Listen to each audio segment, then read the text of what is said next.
എല്ലാവർക്കും പുതിയൊരു വീഡിയോയിലേക്ക് സ്വാഗതം. ഒളിമ്പിക്സ് പുരുഷ ഫുട്ബോളിൽ അർജന്റീനയെ പുറത്താക്കിക്കൊണ്ട് ഫ്രാൻസ് ഫ്രാൻസ് സെമി ഫൈനലിലേക്ക് ക്വാളിഫൈ ആയിരിക്കുന്നു. ഇന്ന് നടന്ന ക്വാർട്ടർ ഫൈനൽ മത്സരത്തിൽ എതിരില്ലാത്ത ഒരു ഗോളിനാണ് അർജന്റീനയെ ഫ്രാൻസ് പരാജയപ്പെടുത്തിയത്. 4-ാം മിനിറ്റിലാണ് ഫ്രാൻസ് ലീഡ് ഉയർത്തിയത്. ആ ലീഡ് അവസാന വിസിൽ വരെ നിലനിർത്താൻ ഫ്രാൻസിന് സാധിച്ചു.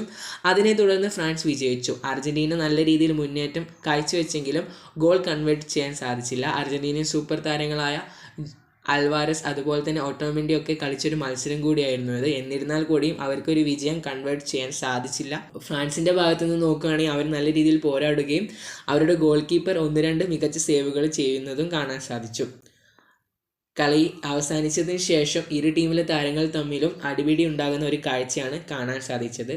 അതായത് അർജന്റീന കഴിഞ്ഞ വേൾഡ് കപ്പ് ജയിച്ചതിന് ശേഷം വംശീയ അധിക്ഷേപം നടത്തുകയും അതുപോലെ തന്നെ കോപ്പ വിജയിച്ചതിന് ശേഷം എൻസോ ഫെർണാണ്ടസിൻ്റെ പേജിൽ നിന്ന് ഫ്രഞ്ച് താരങ്ങളെ അധിക്ഷേപിച്ചുകൊണ്ടുള്ള ഒരു വീഡിയോ ഒക്കെ പുറത്തു വന്നിരുന്നു. അതിൻ്റെ ഒരു പ്രതിഷേധം എന്ന രീതിയിലാണ് ഇന്ന് ഫ്രാൻസ് താരങ്ങൾ അർജന്റീനയോട് ബിഹേവ് ചെയ്തത്. ഫ്രാൻസ് താരങ്ങളും അവരുടെ ആരാധകരും.